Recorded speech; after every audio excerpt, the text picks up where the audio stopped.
Hey, gang, and welcome to another episode of Try Not to Curse. We are back with authors Kathryn and Riya talking about their second book, The Placebo Love Effect.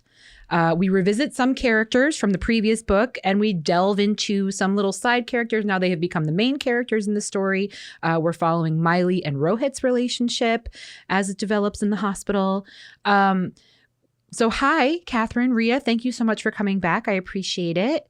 Oh, glad to be back. Yes, thank you for having us. After I interviewed you the first time, I feel like it was like a month later that you were like, oh, book 2 is out. I'm like, wait, what? Like, we were just talking about the possibility of another book. So did you guys at the time, I mean, obviously you had started writing the second book at the time, or you were thinking about it?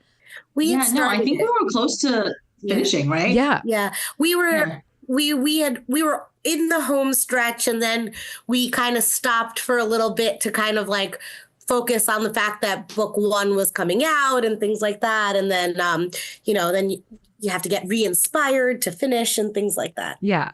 Well, so has the story always been in the back of your minds? Like, again, when you finished the first book, talking about doing a second book, did you know for a fact you wanted to focus on these two particular characters? Or did you already kind of have like a plot storyline and you were just like kind of fill in the blank with the names? How did we go about, developing book 2?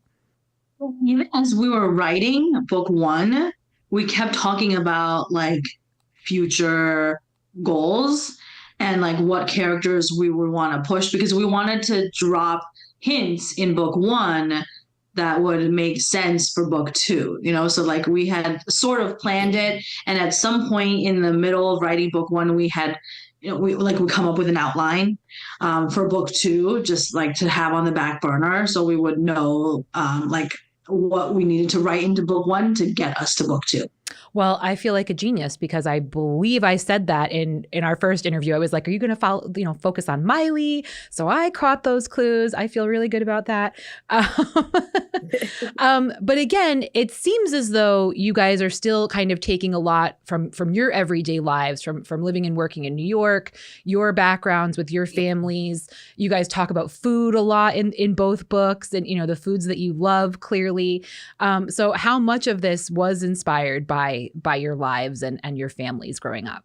I think that we drew a lot more from our personal backgrounds and cultures in this second book. And I think we were both very excited to do that, because we do come from Asian American backgrounds, both Chinese American and Indian American. And so I think that it was very natural for us in that regard.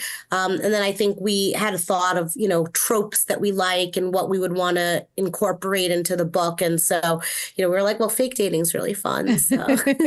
Yeah, absolutely. And Rohit, am I saying his name properly? Rohit? Okay. Yep, Rohit. Yep. So and Rohit also is a tennis instructor. He's very into tennis, which I know, Kathryn, that's like your thing. You love tennis. I'm always seeing your posts when you go to different games and stuff. Riya, are you a big fan of tennis as well? Yeah. So my daughter plays tennis. My husband plays tennis. I actually started tennis lessons last year because I want to be able to hang out with my family. We watch a lot of tennis. We go to the US Open and stuff. That's great. Yeah. I love that. That's awesome. And so again, I talked with Ryan a little bit about this last week, and I had said, I had asked him at the time because he's always been very into literature in general. He's a big reader our whole lives. I've known him since the second grade. So I know he's always been really big into reading. And I had said to him, like, how many books have you written? He's got 2 published. And he's like, Liz, I can't tell you how many. He's like dozens. And he goes, and many of them will never see the light of day. He said, the very first book I ever wrote to completion, I've gone back and it's trash. It's horrible. It's terrible. But I would imagine, just like with him, for you guys, now that you have started, again, now we're into book 2, is it something that's constantly on your mind that you're always thinking about? You're always kind of developing a story in the back of your head? Yeah, I do think about it often, and like, things will happen to me in like on my regular day, or like a patient that I see in the hospital, something that happens in the office. And I was like, oh, I wonder if I could write that into another book. Right. Yeah. So it is always in the back of my mind. So what do you do when that happens in the middle of your workday? Like, do you like take notes? Do you put something in your phone? Remember, a patient said this funny thing. How do you kind of keep track of it while you're doing your full-time full-time job? Because I mean, you guys, your days are I'm sure very, very busy. And it's easy to kind of forget something that you've thought about, until, maybe who knows, days later. And then it's like, what was that? So how do you kind of keep track of that while still maintaining your full-time, very busy schedule? Yeah, no, I don't keep track of it. And so I always forget it. And then, sometimes a light bulb will just go off. I'm like, oh, I remember that happened and I had wanted to, but sometimes, when we sit down and like outline, we'll be like, oh, like that happened and I had remembered that I wanted to put that here. So yeah, at some point it gets there. Yeah. But there are many thoughts that will never make it into a book.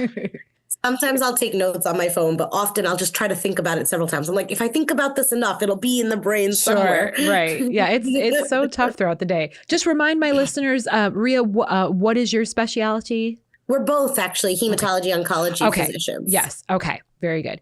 And so again, when talking with Ryan, I had said to him, he writes fiction. Obviously you guys write fiction, but I said, he his is more kind of like fantasy, I would say along the lines of like Lord of the Rings type of thing. There's magic involved, that kind of stuff. So he doesn't have to do like a ton of research, but he's also into sci-fi. So I had said, okay, with the sci-fi realm though, you can't just kind of pull technology out of anywhere. You can't just make up tech. It has to be something relatable that people can kind of follow and understand as they're envisioning it in their minds. So I would imagine there's a lot of research involved. How do you research things? How do you stay true to facts? And he was saying the biggest tool for him is brackets in his writing. So he'll put brackets in the middle of a sentence or a paragraph and say, okay, look up X, this or look up that. And that kind of, reminds him like, oh yeah, there's something here that I have to look into. With you guys, I would imagine you're taking the majority of it from your real life, from your learning, from your education growing up, from your day to day. But was there certain things within the book that you kind of had to do a little research for? Like maybe it wasn't a part of your background or your everyday experiences in the hospital? There was a ton of stuff. Miley is an anesthesiologist, right? Which neither of us are. So we had to like do deep dives into like talking to our anesthesia friends, right? To even know what like it looks like in an operating room. It's been years since I've stepped foot in an operating room. And of course we know nothing about anesthesia. So like talking about the medications to give, what medications not to give, with these like complicated patients, we definitely spoke to a lot of people. And then the surgery scenes, neither of us are surgeons. So, the patient gets a Whipple, right? And so, we don't know anything about a Whipple except the chemo that people get after a Whipple, right? So we had to talk to our surgeon friends to talk about like the steps of a Whipple and what complications can happen in a Whipple. So there was a lot of research that went into this book. Sure. Okay. One of my favorite scenes. Oh. No, go ahead. One of my favorite scenes in the book is one of the earlier scenes when there's a rapid response and Miley's intubating someone and Rohit's there to help. And, rapid responses are things that we've both been a part of, like when we were residents and we responded to these things, but that's not something we've been a part of in our recent careers. And so, obviously we have the outlines, but then my husband's actually a critical care physician. So I was like, hey, can you like look this over and tell me if this sounds legitimate? Yeah, that's great though. So how many drafts did you write and ultimately when did you start kind of sharing your drafts with other people? Like, like you said, Riya, just to kind of get, hey, does this sound right? Does this make sense? Am I using the right terms? Am I using the right information here? At what point in the writing process do you guys kind of let other people in? I mean, I think that we probably wrote at 3 drafts at least, I would think. Yep. Pretty much after the first draft, we like for different individual scenes and things that we have questions about, we had targeted people to ask about what they thought about how we were representing things medically. Okay. I mean, it's not like a full draft where then we like do another full draft. It's always kind of like a work in progress. And then once we were happy with the final draft, then we get our editor involved, right? And then another draft after, actually Sure. 2 more drafts after that. Sure. You know, so like drafts that we're happy with, and then drafts that like our editor is happy with, you know. So, Right. So there are multiple steps of drafting. Right. Now, this story follows Miley and Rohit, who are both friends of Dylan and Quinn from book 1. They kind of have been in each other's orbit. They've known of one another, but they've never really hung out before, spent a lot of time together, you know, again, see each other in passing at the hospital, things like that. But then all of a sudden, Miley finds herself in a situation where she needs a date to this fundraiser that she attends every year. And Dylan's unavailable for the first time to go with her and says, hey, why don't you ask Rohit? He's a good time. And you guys will hit it off. You both kind of have a similar schedule. And it works out. Rohit's like, yep, I'll go. It sounds like fun, whatever. Did you guys kind of take from your own personal experiences or like know of friends being set up in this way? How did you kind of get to that storyline? No, I don't think we know anyone. Okay. I mean, I don't know anyone with the storyline, Yeah, but okay. like the fake dating storyline is very common in romance books. Right. So we just had to spin it in a way that would work for our characters. Sure. Okay. Yeah, and like how they would meet. Yeah. Okay. And there's one part, it's so hard to broach this subject, but Miley has some trauma from previous experiences, previous relationships. Planned Parenthood is a very important cause to her because of what she's gone through in the past. And she talks about when she's first kind of sort of feeling like she's got some feelings for Rohit, she's talking about how she hasn't really had much sexual experience recently. And even when she had been intimate with somebody, be it a partner she's been dating or just a one-night stand, she's kind of put up a mental block, and it's really hard for her to orgasm, to get into the experience with that partner, to feel what they're feeling, to reciprocate those feelings. And I'm reading it and I'm like, holy crap, I feel like there are so many women out there that have gone through this and people don't talk about it enough. I've certainly experienced that myself. And I've said that to partners where I get really in my own head when it comes to intimacy with someone else. So not to put you guys on the spot, not to ask if you're writing from experience, but was that something that you had heard other friends talking about, other stories that you had picked up from, whatever TV shows you like or other books that you said, you know what, yeah, this doesn't get talked about often enough.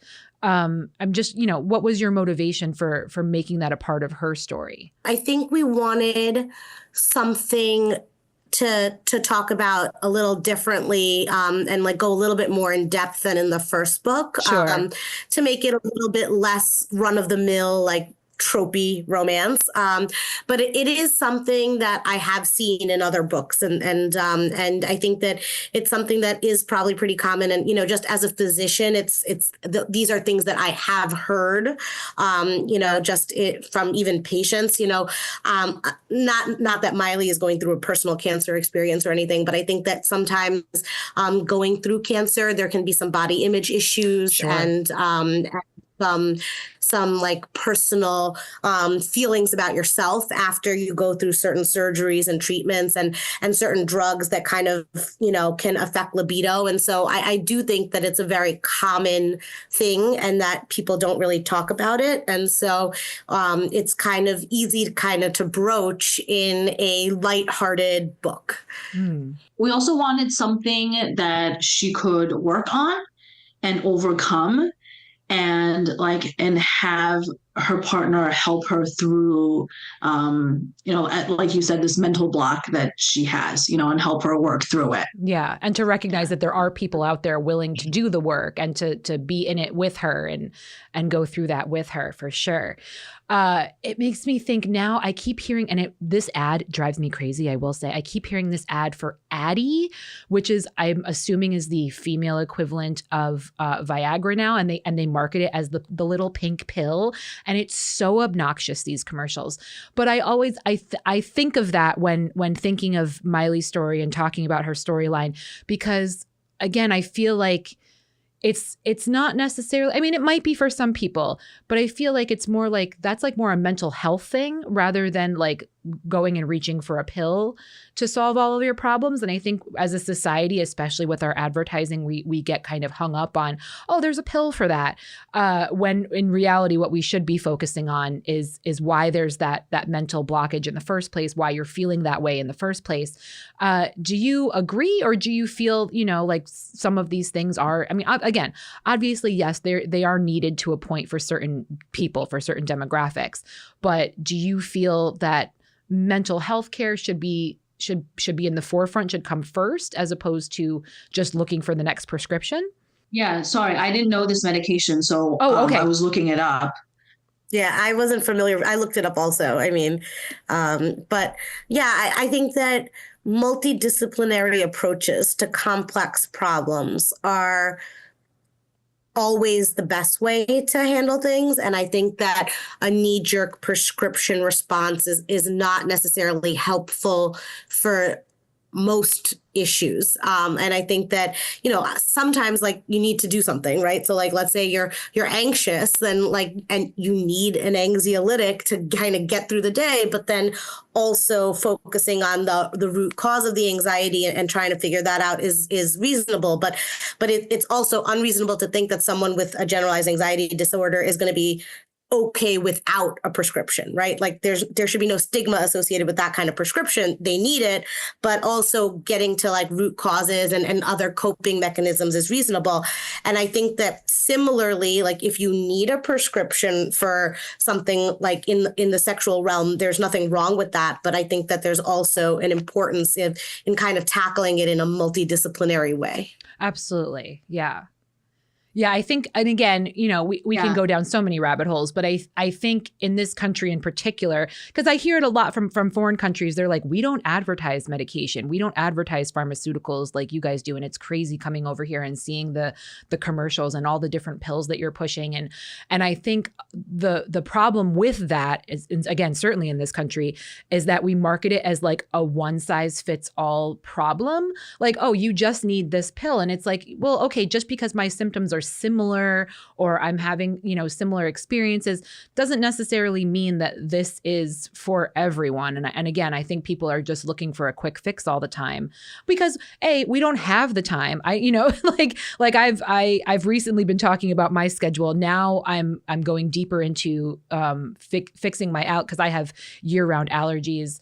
So I finally just got allergy testing. So now I have to go get allergy shots once a week for the next 6 months. I also, because of my bariatric surgery, am not, what's the word I'm looking for? I am anemic. Absorb. Yes, thank you. Absorb. So I'm not absorbing iron like I should be. I've been anemic. I was diagnosed with anemia when I was 12. I've been taking iron every single day since then. But now because I've had this surgery, I'm not absorbing it anymore. So now I have to go for iron injections. And so I think a lot of people sometimes don't want to know what's going on because that's just more work that they have to do. So again, they just feel like, oh, if there's a pill out there, let me, get the pill. And hopefully doctors are doing the right thing in their due diligence when a client says to them like, hey, I think this is for me. Hopefully they're doing the right things rather than just writing a prescription, but that's not always the case.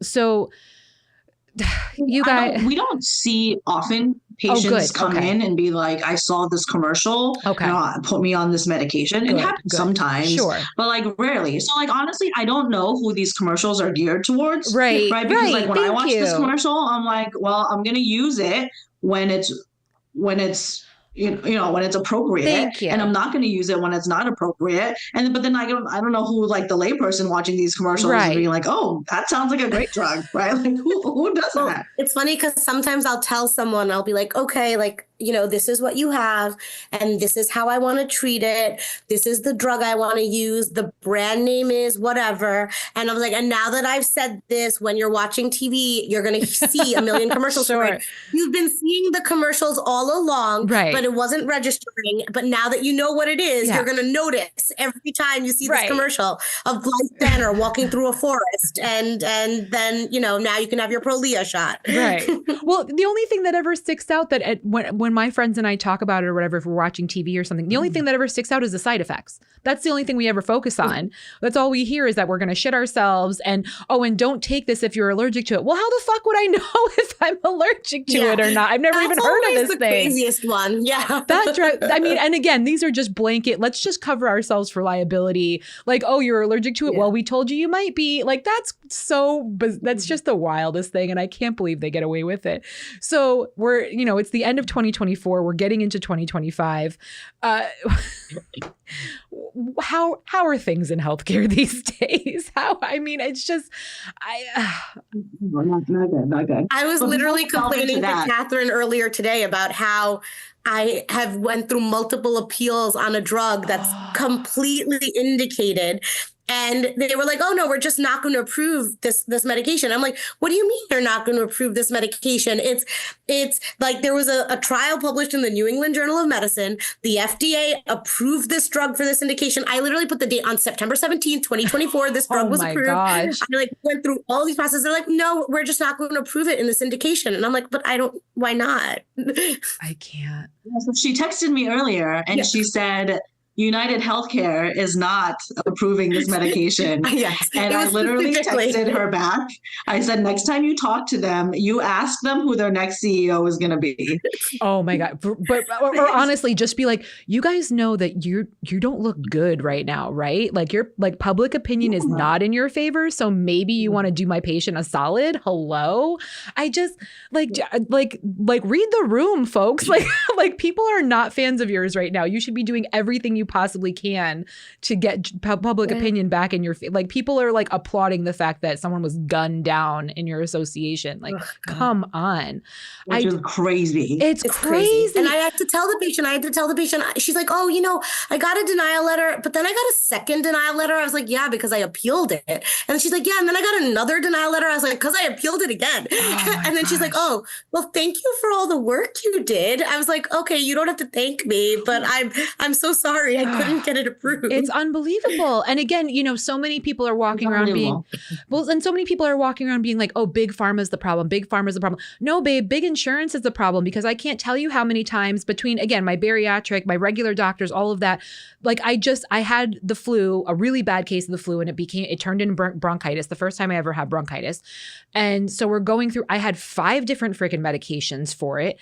And we're going through and my doctor is literally in real time putting it into the computer and being like, oh, nope, your insurance isn't going to cover this one, but I'll do this one, which is the exact same fucking thing, just with a different name made by a different company. Plug that in. Oh, okay. Yeah, they'll approve that one. Well, okay. So that's the reason big pharma is big pharma, because they have to do that. They have to come up with 5 to 10 different varieties of the exact same pill because all of these different insurance companies can't get their act together and just be like, yeah, if your doctor is saying you need this, I guess you need this. So it's just wild. And it's like, no wonder everybody wants to bang their head against the wall, doctors included, because you guys aren't in the business of trying to fuck us over. You're in the business of keeping us alive because that keeps you in business. Hello.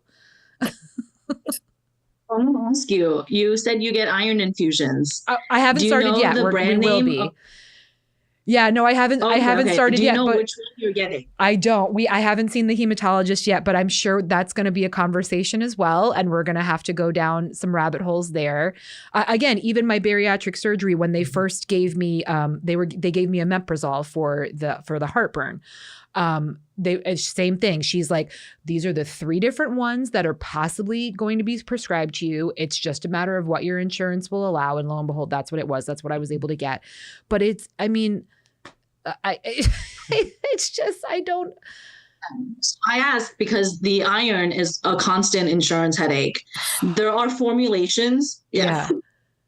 There are formulations that is 1 dose. Yeah. And then there are also formulations that are 2 doses a week apart, but insurances will never approve those. So then we have to call the patient back and be like, actually, your insurance will only approve the one that has 5 doses. So you have to come in 5 times. Yeah. I actually warn patients. I'm like, so I'm going to try to get you it all in 1 dose, but there's a chance it might be 2 or 5. It's really just what your insurance will cover. So I don't know how many times you're going to have to go to the infusion center yet, but they'll let you know once we know. And again, like for me, this is what kills me is like, I have a history of this. I was diagnosed with anemia when I was 12. They know that I've been on iron. They've got it in all of my medical records. You have your whole list of the medications that you take. They have that I've been taking iron for literally every single day since 12 years old. I'm 40 years old now. And they have the blood work ever since before the surgery, after the surgery, my follow-up physicals. They have all of the blood. They have the history there. So we're showing you in black and white. Yes, she has this, and now it's progressed to this level because she had this other surgery. What more evidence do you need? It is just so ludicrous, and it like. Well, you have to make sure your doctor documents has been on oral iron and still needs iron. Yeah. Like sometimes I'm like, I have to write it in big bold letters. It's so ridiculous. And then, you know, and I've got hypoglycemia on top of it now as well. So when I was applying for intermittent FMLA, because I could have a, what I call is an event or something with hypoglycemia, you know, he had to use words like indefinite, lifelong, you know, like it's come on, like, why do we need to be so dramatic? Oh my gosh, I can't. It's just wild. Well, it's funny. I don't prescribe these, but a lot of my patients who are not necessarily cancer patients are on these different GLP-1s for weight loss.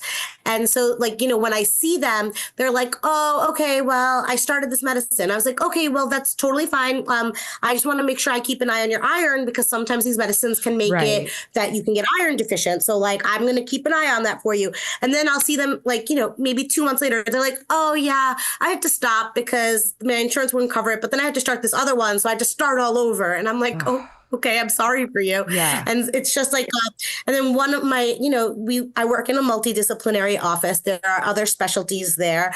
So the endocrinologists are often prescribing these medications because people have diabetes or prediabetes or other complications being overweight. And so, you know, they're like, oh yeah, well, I had to call a bariatric surgeon today because I needed to document that this patient would not benefit from bariatric surgery. And that's why I can give these pills because otherwise or these injections, I should say, otherwise they're just going to say they should go for bariatric surgery. I'm like, so the insurance company would rather the patient get like a huge surgery than take these medications? Like, is really that what we're saying here? It's so wild to me. And we had this conversation with Katie back in season 1 because she was talking about insurance fraud. And she was like, a lot of doctors are telling patients that they need these major back surgeries simply because the insurance company won't cover the other treatments that are available, either be it physical therapy or you know, less invasive things or maybe a certain medication. And it's like, well, come on. So she's saying, so now there's all these fraud cases because these doctors are saying you need this surgery when in fact you don't. And it's like, okay, but are they being driven to that conclusion and telling the patient this is the only relief that you can get because we've got such issues with dealing with your insurance and getting your insurance to approve anything that we've offered? I know when I had 2 bulge discs in my L4 and L5, they were like, you need to go to physical therapy for 6 weeks first before we'll approve an MRI. Like, oh, but okay, so I'm just going to walk around in pain and hope that physical therapy solves the problem, which we all know that it won't. But it's really bananas. And I just feel for you guys, you know, trying to help your patients and move things along. And it's just like roadblock after roadblock after roadblock. And I don't understand it. And I feel like it's only going to get worse. I mean, I certainly understand that we should cut back on healthcare costs in general. But having, you know, because the United States, we spend the most amount of money on healthcare for the worst outcomes in a first world country. So there's definitely work that needs to be done, but the work it should not be dictated by the insurance company. Right. You know, I don't know how to go about doing it. You know, but insurance company is not the answer. Yeah. Yeah. It's, I don't know. And again, you would feel like something like this quote unquote vigilante gunning down the CEO of United Health, you would think that would at least it's, I mean, yes, it's got the conversation going. And quite frankly, a lot of the times when I talk with my friends about it, they're like, we're surprised this hasn't happened already. We're surprised that a lot of people haven't been gunned down, people in the Supreme Court, people in the Senate. Again, we've had assassination attempts on our soon to be president. We're at a point where something's got to give, because people aren't going to put up with this anymore, and they're going to take matters into their own hands. I mean, we've got this drone thing going on right now. I mean, who knows what's happening? It's just things are getting to a fever pitch, and I wish I knew what the answers were. And you know, if anything, I hope it's making people a little more understanding to other people's situations and plights and what they have going on, but I really don't know. And so, not to like totally pivot, but back to, you know, you mentioned the GLP-1s, semaglutides, whatever people want to call it, Wegovy, Mounjaro, all of this stuff. How do you guys feel about these things? Because now, I mean, Kourtney Kardashian has a GLP-1 out, and it seems She does? Yes, she does. She's not a doctor. No, I'm perfectly. She has, not only does she have a GLP-1 out, she also has like an appetite suppressant out as well. She has a couple of different things through the Lemmy group. She's got she has one for vaginal health that I actually do take, I'll be honest. It's just pineapple and vitamin C, really, but she has one for a sleep aid. She has a couple of different things out. But yeah, now she's hawking a GLP-1, and that was actually the first time I ever heard the term GLP-1 was through her advertisements for it.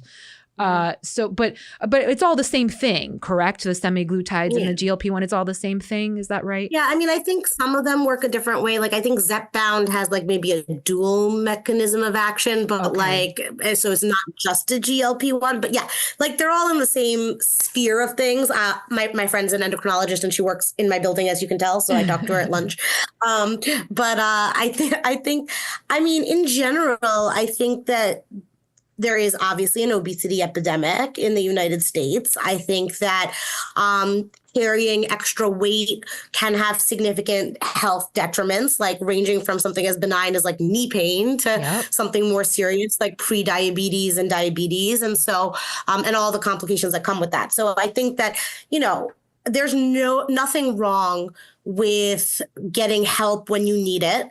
I think that there are plenty of people who have a normal BMI that are using these drugs that don't need it. Absolutely. And so that's the only thing I take umbrage with. I think that when you need it, you need it. And if you need it, the insurance company should cover it. But I think that there's probably plenty of people who don't need it. And I think that they probably shouldn't be taking it. Right. Well, and that's what kills me too. I can't tell you how many times I've heard that of people being like, oh, I just started Wegovy, or I just started Mounjaro, or and I'm like, why? Like, you are like, oh, just because I want to lose 20 pounds. And it's like, but you don't have anything going. You're not, like you said, you're not pre-diabetic. Like, I have bone spurs.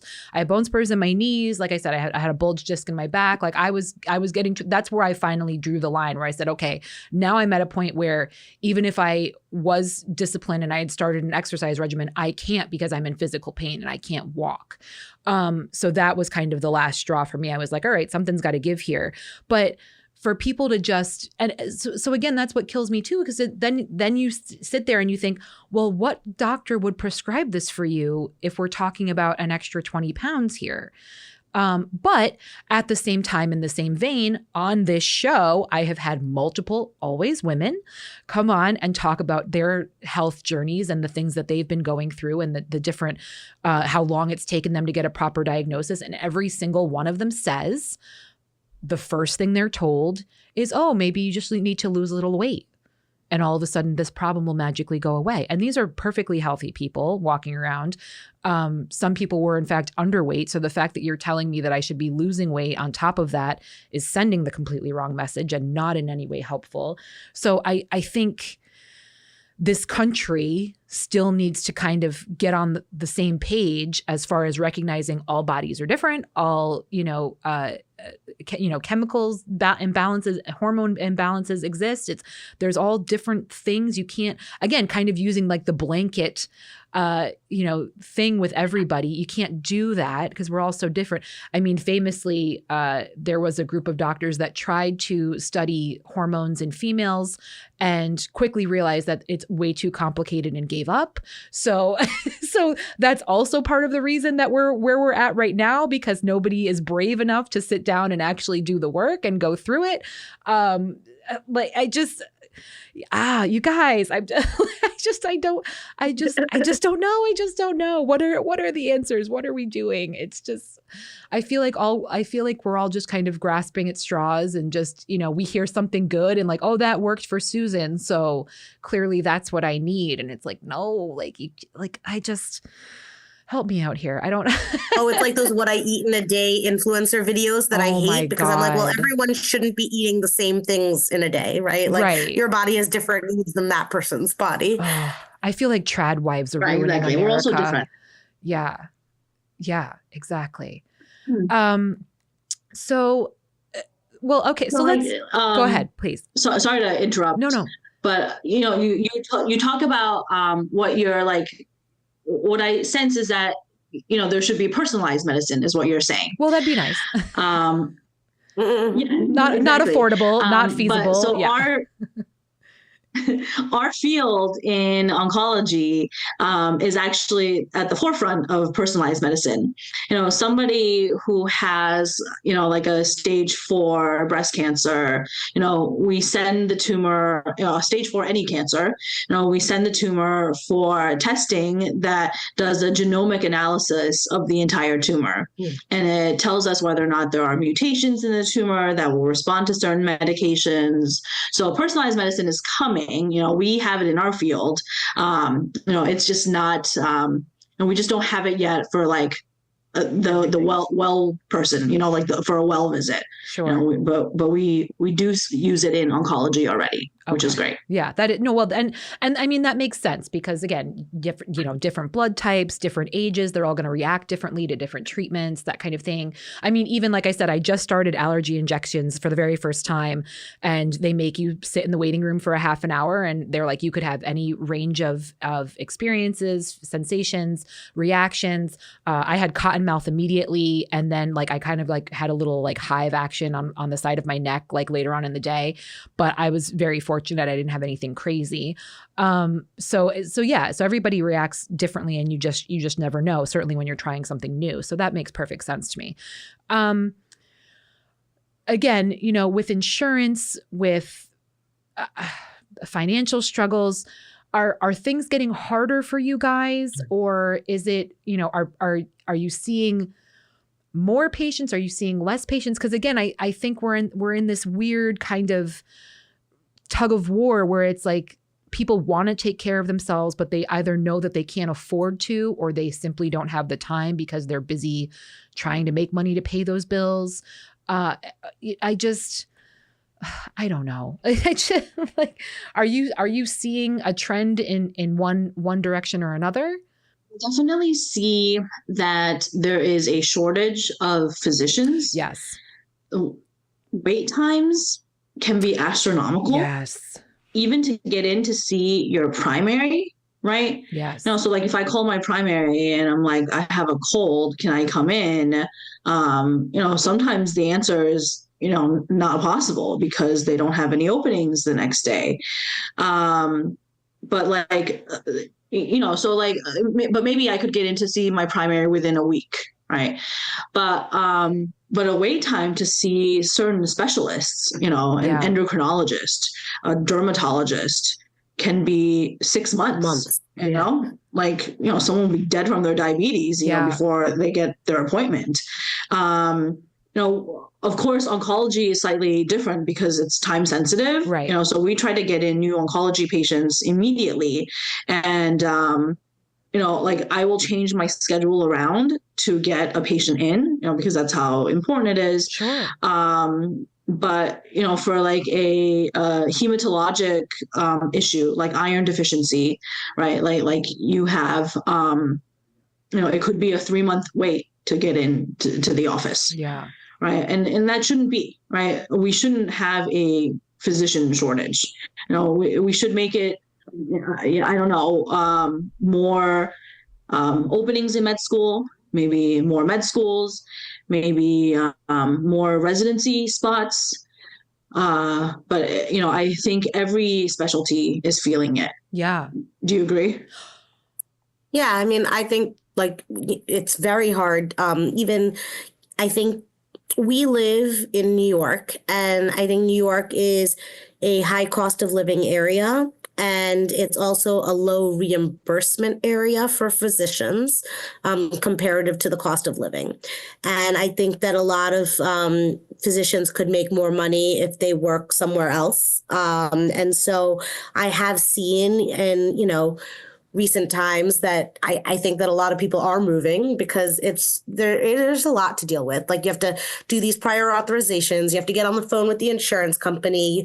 You need to have a really good support staff. And then at the end of the day, you're like, well, I don't really feel like I'm being like fulfilled doing this. And then I'm also maybe not necessarily being as financially fulfilled as I could be. And so I think that I do think that that's a problem, and it contributes to burnout. And I think that dealing with a lot of the non-patient related issues that we have to deal with contributes to burnout. Yes. And it's frustrating. And, and then you have to document it because you don't want people to think that you're not doing your job. Like when I couldn't get this drug covered for my patient. So I had to be like, well, I appealed this many times and this is what they said. And so that's why she's not on this medicine, because I don't want people to think that I don't know what to do.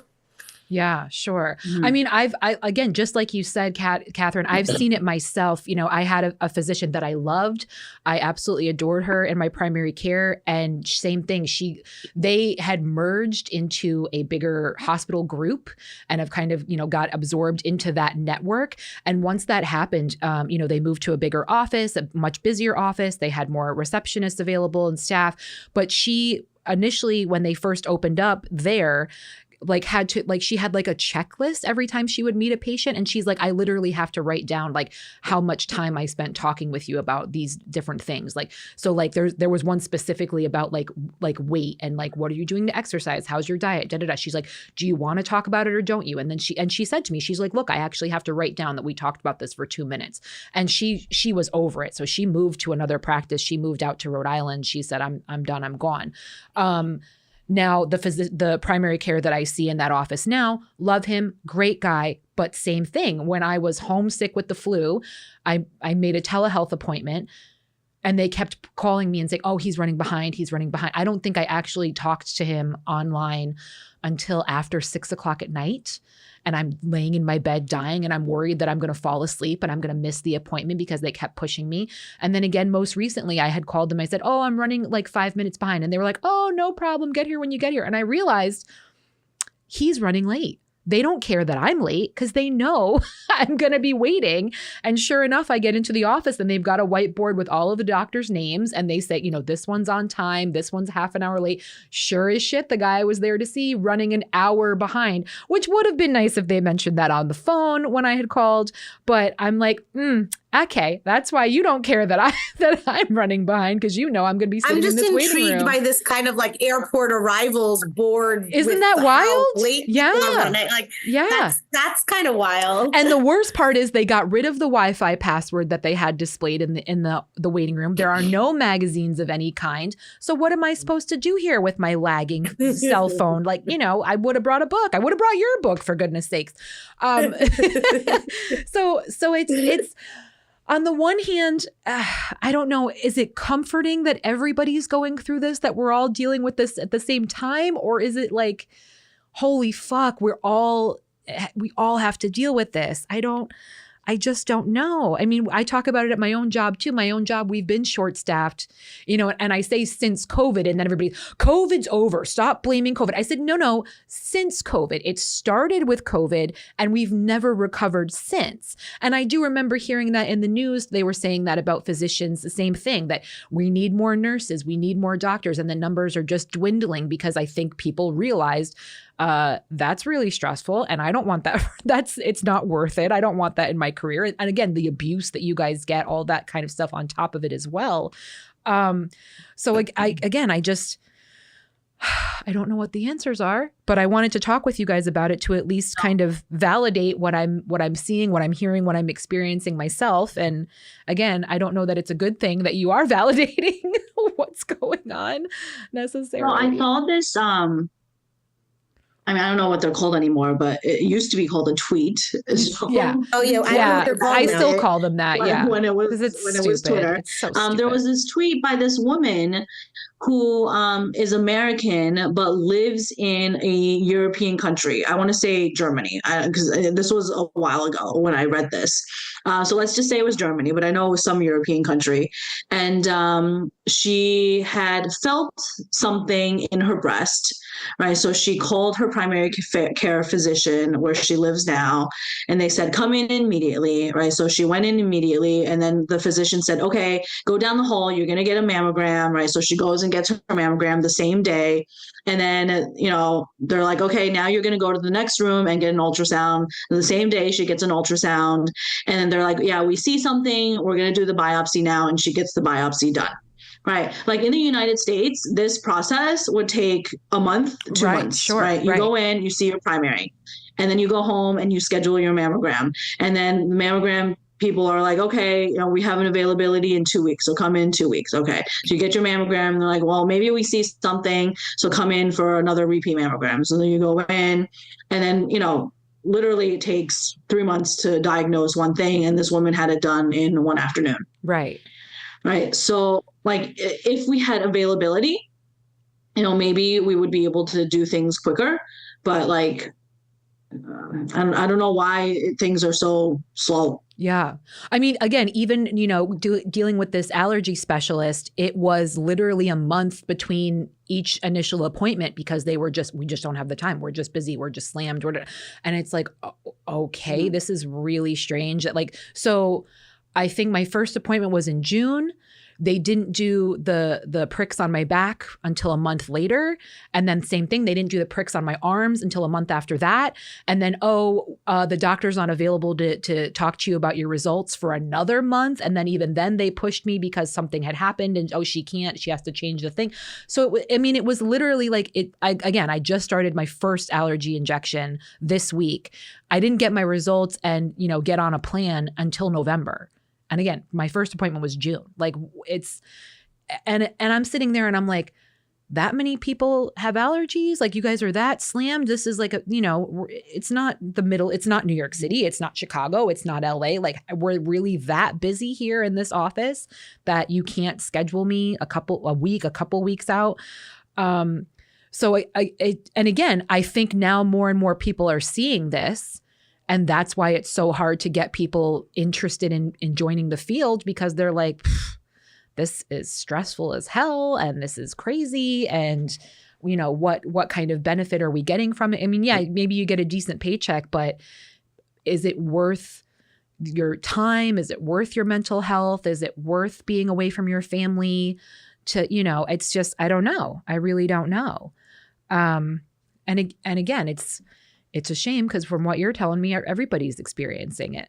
So I don't know what the answer is. But like you said, I keep seeing a lot of the times on TikTok, people will go to Turkey for a full health workup, including a CT scan, MRI, just do all the blood work, everything. And these people are like, oh, for $10,000. And I not only get a vacation in Turkey, but I get this all in one day. I get to go to these luxury health suites, and they do a food analysis. They do a blood analysis. Again, x-rays, they give me a full head to toe. And I'm like, wait a minute, like, why is it so easy in other countries for these things? And for us, it's, not only is it jumping through hoops, but you've got to be referred and you've got to be, you have to show a reason. And it's just, I don't know. It's very depressing. It really is. Yeah. And I think that also falls back to the insurance companies. Yeah. Because, the insurance companies won't approve like a full body, whatever, Yeah. and then out of pocket in Turkey, it's $10,000. Out of pocket here, I don't know how much an MRI costs. Yeah. One MRI is probably $5,000. Well, and now mind you, that $10,000 includes the flight, includes the hotel stay, because these medical groups have partnerships with hotels, with the flight companies. My own uncle, Mike, had some severe teeth work that he had to get done, and to the point where like he had like some bone degeneration in his jaw. He went to Turkey. He has to go to Turkey 4 times. Again, $10,000, includes his flight, it doesn't include his flight, excuse me, but it includes his hotel. It includes his transportation back and forth to the doctor's office. They give him vouchers for food within the hotel, what have you, like everything. And the first time he went, when everything's they're communicating through WhatsApp. When the first time he went and he was physically in front of the medical team, they took his x-rays, they did all the regular stuff that you normally would do to kind of prep for his procedure. And they had said to him, oh, okay, go out for an hour, get yourself something to eat, because this is the last time you're going to be eating solid food for a couple of weeks. We have to modify the procedure because it's more extensive than we had initially thought. And he goes, well, hold on a minute. You're talking modify. So how is this going to reflect on my bill?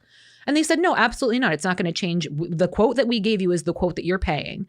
But we have to make sure that we're doing all of the right things by you and delivering the service that we promised that we were going to be delivering to you.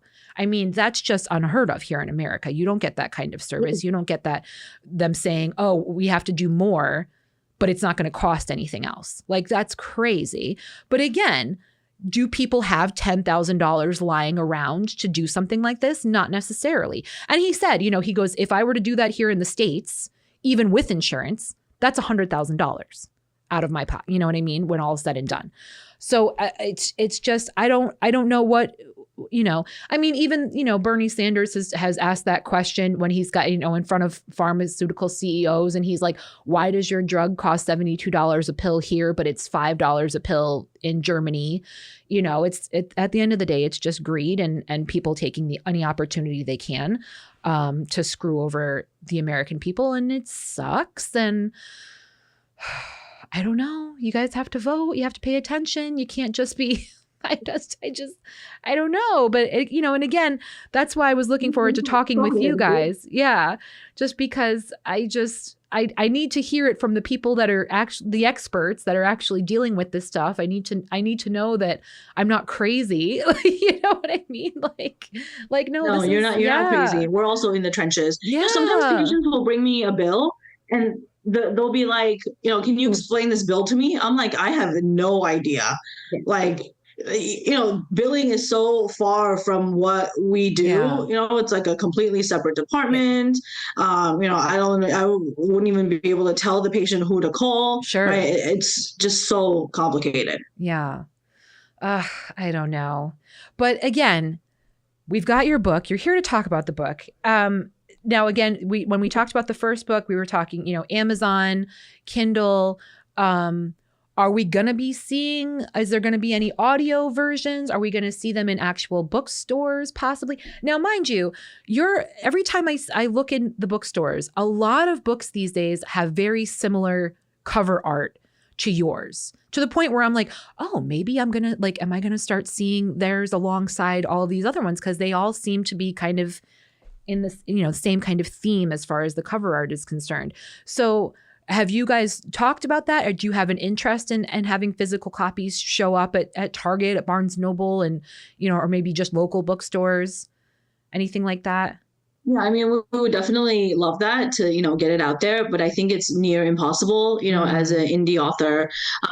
Barnes and Nobles probably, has a contract with the publishing houses, same with Target, Yeah. that like an indie author, unless they have gone viral on, Book Talk or Bookstagram, then it's just not going to happen. I love It's it. not in the Bookstagram. cards. Oh my Yeah, gosh. but we Yeah, but we do have the Romance RX, the first book, is out in audio now. Yes, that's So awesome. Oh, that's great. Now, are you guys Thank doing you. the audio or no? You've got somebody doing it. No, she's like, professional voice person doing it. I love it. Well, and And gang, she's fantastic. that's so exciting. Oh yeah, I love that. But gang, also, you still can go to your public library and you can request them to order any title. I don't know how it all works. I don't know who pays for what, but it is possible that you could at least get them at your local library. So I encourage everyone to do that. So the Love RX and the Placebo Love Effect by Kathryn and Riya, please go look them up. They're really enjoyable. They're nice. They're lighthearted. Again, we kind of got into some heavy stuff, but it's a nice, easy read. Especially this time, it's it's Snuggie season. Get a nice cup of tea or a hot chocolate and curl up on the couch with your cats or dogs and enjoy these books for My sure. favorite thing to think about is how it takes a year to write it and a day to read it, because they are that easy to read. And Yeah, sure. that they're fun page turny books. So Yeah. I always like to think, it takes a year to write and a day to read. Well, and again, they're so relatable because you guys are like I said, you guys are taking from your own lives, from your own families, your own stories. So they're totally relatable, and there's something for everybody in them. I really do enjoy them. Is there anything else that you guys want to talk about? And by the way, I saw that Scrubs is getting a reboot with like all of the original cast or everyone that's still with us. Really? So yes, so that's very exciting. I don't know if it's going to be like a limited thing or a movie or what, but I heard everybody's on board. So I was like, I have to talk to the girls about that because that's going to be really fun. But before we go, was there anything else that you wanted to impart on my listeners or just share, or anything exciting you've got coming up? Book 3, maybe? I have one last question for you, Elizabeth. Yes. Your skin looks amazing. So I need to know your skincare regimen. It's Mary Kay. Honestly, it's Mary Kay. And I have had my nurse loves Mary Kay. I've had my director on the show. Listen, you guys, I am a combination, but I'm a very oily person. And skincare has been a lifelong journey of mine. I did the Oxy pads. I thought that burning sensation was changing my life.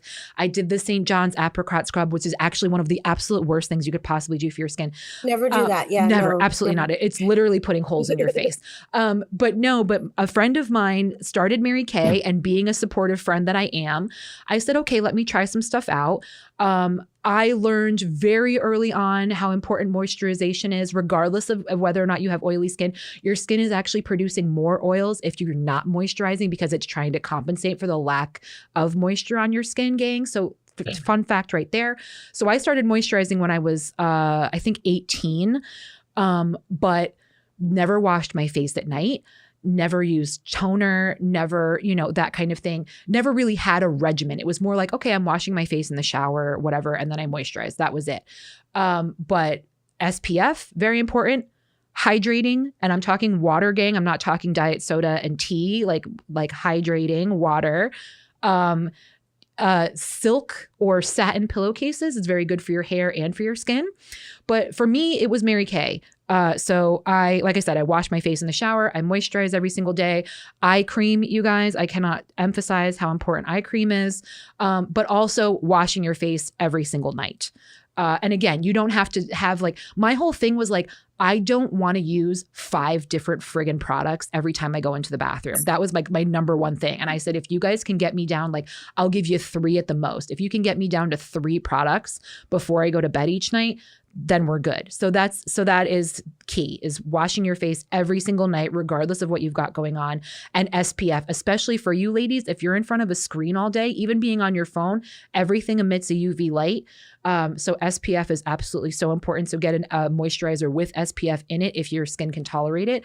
And also, when you start a new regimen, this is very important, regardless of what brand it is. Oh, I should also say, you have to stick to the same brand, because brands, their products are made to work with each other. They're not made to work with other brands. So if you have a piece of Clinique and a piece of Philosophy and a piece of Mary Kay, and you're thinking that's going to solve your skincare problems because they cost X amount of dollars, that's not the case. They need to, they all work within one another. So if you work with Clinique, it has to be all Clinique products. If you work with Philosophy, it has to be all Philosophy products. Same thing with Mary Kay. Mary Kay products, we have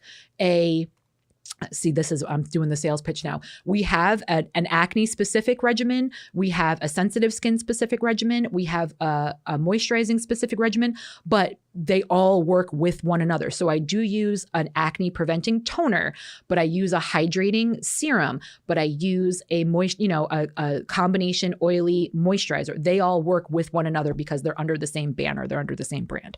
So that is also very important as well.